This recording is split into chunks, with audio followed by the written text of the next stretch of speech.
అందరికీ నమస్కారం. ఎన్నికలు ముగిశాయి. దాదాపు 82% ఓట్లు పోలయ్యాయి. ఇది ప్రజాస్వామ్యంలో మంచి పరిణామం. కానీ ఇదే సమయంలో ప్రజలందరూ చాలా అప్రమత్తంగా ఉండాలి. ఎందుకంటే పోలింగ్తోనే ఎలక్షనీరింగ్ పూర్తి కాలేదు, కౌంటింగ్ కూడా ఉంది. ఓటమి కళ్ళ ముందు కనిపించడంతో వైసీపీ అసురగణం ఎంతటి అరాచకానికి ఒడిగొడుతుందో పల్నాడు, తాడిపత్రి, తిరుపతిలో చూసాం. సైకోపాత్ అనే మాట మనం వింటూ ఉంటాం. ఈ జగన్మోహన్ రెడ్డి కూడా ఆ కోవలోకి వస్తాడో లేదో తెలియదు, కానీ ఖచ్చితంగా అతను ఒక సోషియోపాత్. ప్రజలను కులాలుగా, వర్గాలుగా, పార్టీల వారీగా విడదీసి చిచ్చులు పెట్టి ఆనందించే రకం. అతనిలో ఆ మానసిక స్థితిని మొదట్లో ఎవరు గుర్తించలేకపోయారు.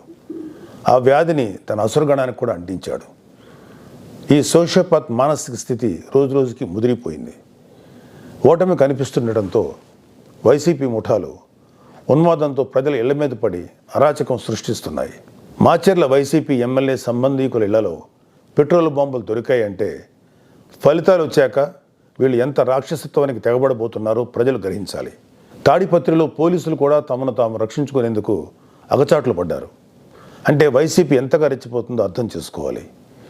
వైసీపీకి ఓటు వేయలేదని తెలిసి ఇళ్లలో చొరబడి మహిళలను, పిల్లల్ని అందరినీ చావుగొట్టే పైశాచికత్వాన్ని పెంచింది ఎవరు?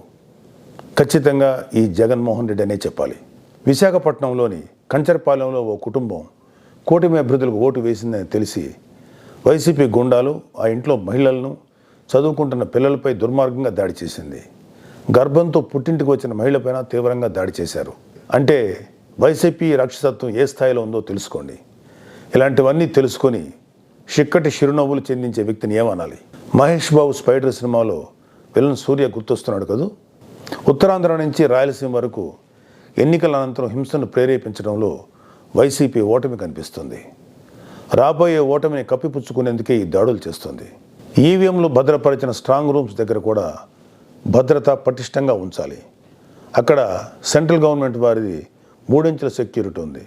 అయినా కూడా అక్కడ మన కూటమి పార్టీల ప్రతినిధులు నిరంతరం పహరా ఉండాలి. ముఖ్యంగా మన జన సైనికులకి, వీర మహిళలకి నా అభ్యర్థన ఏంటంటే, ఎక్కడైతే జనసేన పోటీ చేసిన ప్రాంతాల్లోని ఈవీఎంస్ భద్రపరిచిన స్ట్రాంగ్ రూమ్స్ ఉన్నాయో అక్కడ మన జన సైనికులు వాలంటీరింగ్ చేసి కాపులాగా కూర్చోవాలి. ఈ అవకాశాన్ని ముఖ్యంగా మనం వదులుకోవద్దు, వాడుకుందాం. ఈ వైసీపీ దుర్మార్గులను ఏ దేశంలోనూ తేలిగ్గా తీసుకోవద్దు. వాళ్ళు ఏ అరాచకానికైనా, దౌర్జన్యానికైనా తెగబడతారు. ఆ మధ్యన అంటే 2-3 ఏళ్ల క్రితం అమెరికన్ ప్రెసిడెన్షియల్ ఎలక్షన్స్లో కూడా ఎక్స్ ప్రెసిడెంట్ డొనాల్డ్ ట్రంప్ ఇలాంటి లక్షణాలే కనబరిచాడు. ఎన్నికల్లో ఓడిపోతున్నాను అని తెలిసాక కూడా నేనే గెలుస్తున్నాను, గతం కంటే గట్టిగా ఓట్లు వచ్చాయని ప్రచారం మొదలెట్టాడు. ఫలితాలు వచ్చాక కూడా నానా యాగి చేసి కుర్చీ వదలంటే వదలని అలాగే భీష్మించి కూర్చుంటే వైట్ హౌస్ నుంచి పంపేశారు. దాదాపు ఇలాంటి లక్షణాలే మన ఆపద్ధర్మ ముఖ్యమంత్రి జగన్మోహన్ రెడ్డి కూడా ప్రదర్శిస్తున్నాడు. అందుకే మొన్నటికి మొన్న ఐపాక్ మీటింగ్లో కూడా తన పార్టీ గెలుస్తుందని గొప్పలు చెప్పాడు. అతని మానసిక స్థితిని వంట పట్టించుకున్న ఉత్తరాంధ్ర నాయకుడు ప్రమాణ స్వీకార ముహూర్తం, విశాఖలో స్థలం అన్నీ ప్రకటించేశాడు. జూన్ 4 తర్వాత వీళ్ళందరినీ విశాఖలో ఉన్న ఆ ఆసుపత్రిలో చేర్చాల్సిందే. ట్రంప్ లాగే జగన్ కూడా కుర్చీ వదులుకోవడానికి ఇష్టపడ్డాం. తన ఉన్మాద బృందంతో రాష్ట్ర వ్యాప్తంగా దాడులు, హింసకు తెగబడే ప్రమాదం లేకపోలేదు. దీనిపై కేంద్ర ప్రభుత్వానికి ఖచ్చితమైన సమాచారం ఉంది. అందుకే వచ్చే నెల 15వ తేదీ వరకు కేంద్ర బలగాలను మోహరించాలని చెప్పింది. మన వంతుగా కౌంటింగ్ ముగిసే వరకు కౌంటింగ్ కేంద్రాల దగ్గర, పార్టీ కార్యాలయాల దగ్గర కూటమి శ్రేణులు అప్రమత్తంగా ఉంటూ ప్రతి కూటమి కార్యకర్త ఈ కేంద్రాలను పర్యవేక్షిస్తూ ఉండాలి. ఆంధ్రప్రదేశ్ రాష్ట్రం ఈ అరాచక శక్తుల చేతుల నుంచి అభివృద్ధి సాధకుల చేతిలోకి మారే సమయం దగ్గరలోనే ఉంది. అందరం ఆ శుభగడి కోసం వేచి చూద్దాం. జై జనసేన, జై హింద్.